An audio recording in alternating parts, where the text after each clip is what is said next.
You know, that feeling, that strange sort of persistent sense that you're not quite plugged in. Hmm. Like everyone else got the instruction manual for, I don't know, this place, this culture, this moment maybe, and you're just observing from the outside. Yeah. Even when you're right there in the middle of it all, it's that feeling of being a stranger, sometimes even in a place you're supposed to call home. It's a really powerful kind of disconnect, isn't it? That Yeah. feeling of being, well, fundamentally out of sync Mm-hmm. with your surroundings, maybe with the people around you. It really is. And you've brought together this incredible mix of things for us, articles, some research, but also these really moving personal stories. Yeah, they really get to the heart of this feeling, but from so many different angles. They really do. They show well, it's not just one simple thing. It shows up differently depending on who you are, where you find yourself, maybe the journey you've been on. Exactly. So let's explore these together. Let's try and understand the many faces of this feeling, this being a stranger, an outsider. We can look at how it connects to cultural identity, to moving through the world, and just that basic human need to feel like you belong somewhere. And pull out some of the insights. Yeah. Some of the things that really stand out from what people shared. Definitely. So, okay, let's get into it. When these sources talk about feeling like a stranger, what does that actually express? What does it feel like? Well, some of the strongest descriptions are in those personal accounts you mentioned, Mm-hmm. like the lyrics you shared. From that Stranger in My Own Land song, Mm-hmm. talking about having a different heartbeat, different tone. Yeah, and saying straight up, I can't fit in, I can't belong. That hits hard.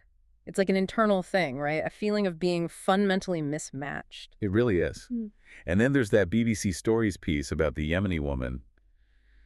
That adds another layer, doesn't it? It does. She talks about feeling like a nazaha, like a displaced person. Right. Even though she's physically back in her homeland. Which really shows that feeling of displacement isn't just about where you are on a map. It can be this deep internal state, feeling lost, even when the ground under your feet should be familiar. Exactly. And some of the other sources frame it more psychologically. Psychology Today talks about it simply being feeling out of place, not belonging. And that Young Foundation research puts it at the total opposite end of the scale from having a sense of belonging. So if belonging is about connection, about being integrated, this is the flip side.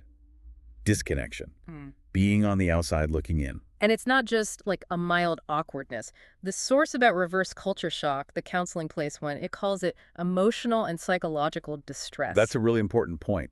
This can seriously impact your well-being. It's not trivial. No, not at all. It's a deep internal state. And we see this play out so powerfully in the experiences of immigrants and expats that you found. Absolutely. That Young Foundation research in the UK, it actually found that immigrants often feel both things. Both, like at the same time. Yeah, a sense of belonging, maybe through community, shared culture, religion, ethnicity, and feelings of alienation. It's not always one or the other.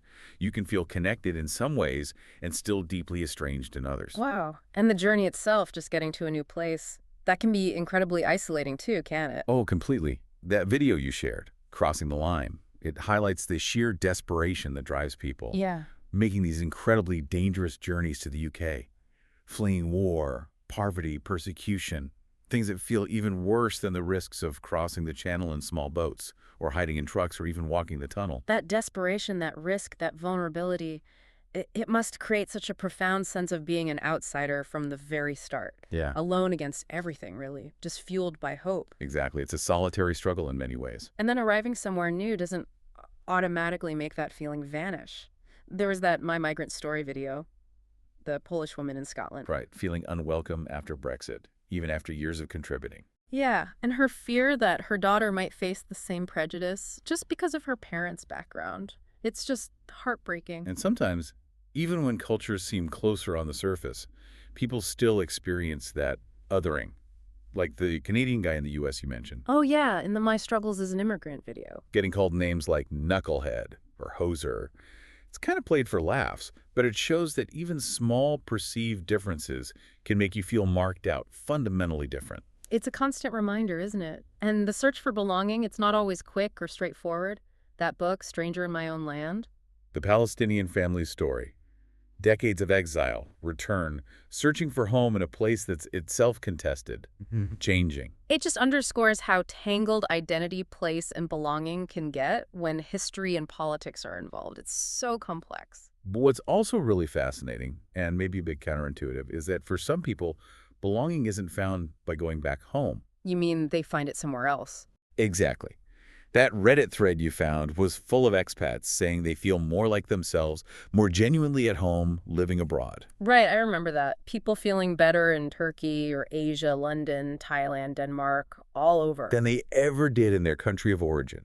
There was one person, an American. Yeah, who felt like a foreigner growing up in Seattle because they were into art and culture and history that their peers just weren't. That's the one. Felt like they were born in the wrong country.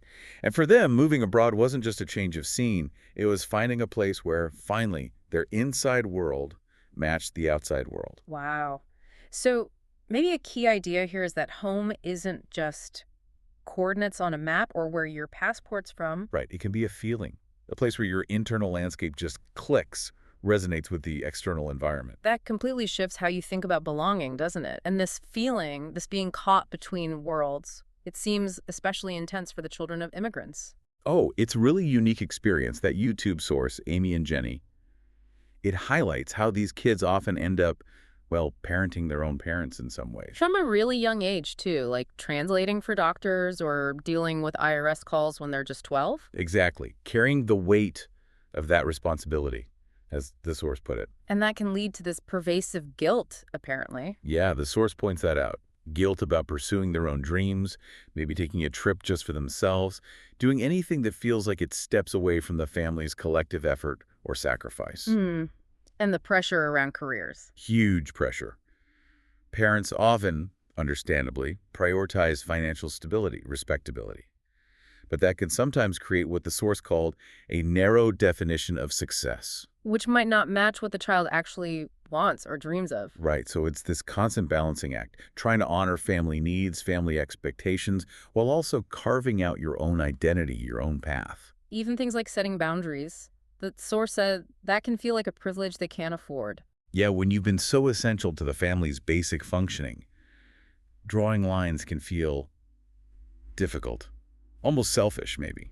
That's a really powerful way to frame it. But what's also striking, despite all these challenges, the source emphasizes the incredible resilience these experiences build. Oh, absolutely. Yeah. The grit, the adaptability, Good. navigating those two worlds, carrying that responsibility, mediating between cultures and generations, it builds a unique kind of strength. Yeah, it's complex, definitely, but it also creates these profound personal resources. Mhm. It's amazing how something born out of necessity can shape character so deeply. Okay, so let's flip the script a bit.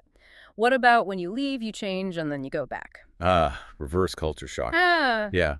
The counseling place source defines it as that emotional and psychological distress people feel when they return home after living abroad. and the tricky part is you don't expect it, right? Not at all. It catches people completely by surprise. You expect comfort, familiarity, slipping right back in, Mm. and instead you feel like a stranger. Again, Yeah. why is it so jarring? Well, fundamentally because you've changed. Your perspectives, your habits, maybe even your core values have shifted while you were away. But home hasn't necessarily changed in the same way. Or it has changed, but it feels different to you because you're seeing it with new eyes. It suddenly becomes hard to relate to friends, family, people who didn't share that transformative experience abroad. You can feel really isolated. There's that old saying, isn't there? Someone mentioned it on Reddit. You can always go back, but you can never go home. Exactly. Because both you and the place have changed. The home you left doesn't quite exist anymore, and neither does the you who left it. So what does this reverse culture shock look like? How does it show up? It can be lots of things. Anxiety, maybe irritability, sadness, feeling disconnected, like you don't have a purpose there anymore, frustration with how things are done back home, a real longing for the life you had abroad.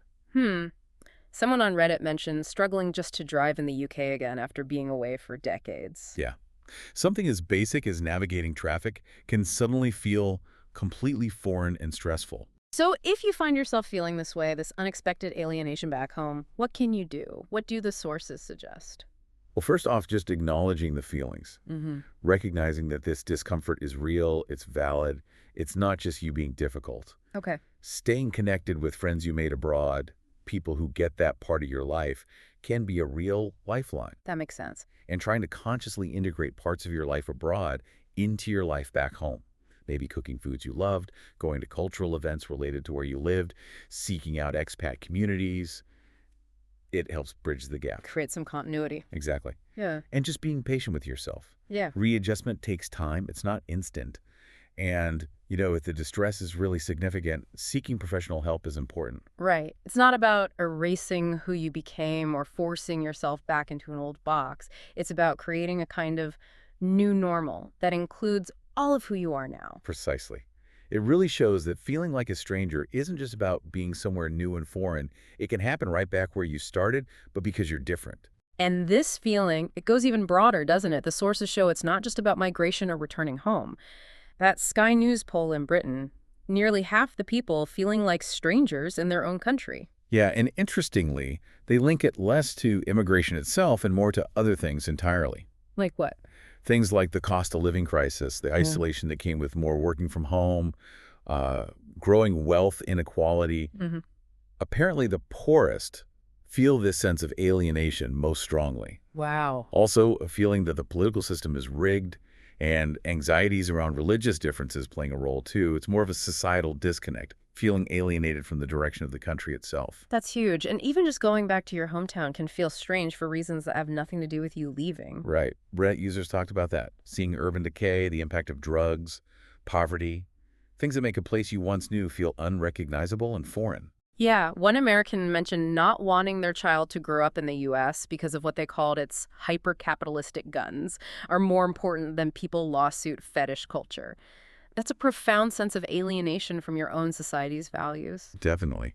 And sometimes it's much more personal, tied to identity. Yeah. Just feeling out of step with popular culture can do it. Or like that YouTube story, feeling like a stranger in your own town after a big personal change, maybe like altering your appearance significantly. Yeah, how people perceive you changes, so your relationship to the place changes too. And psychologically speaking, psychology today brings up childhood emotional neglect. Mm-hmm.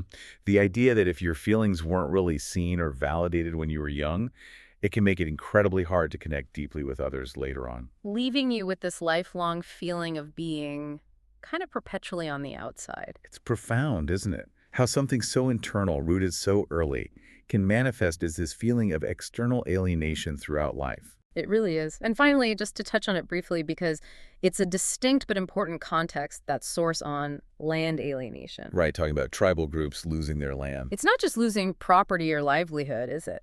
For many groups, land has incredibly deep social, religious, emotional meaning. Losing it is a profound form of alienation, a loss of identity and belonging. And it's been a source of historical conflict and uprisings. It reminds us that alienation isn't just from people or culture, but can be deeply tied to place, history, and the very resources you depend on.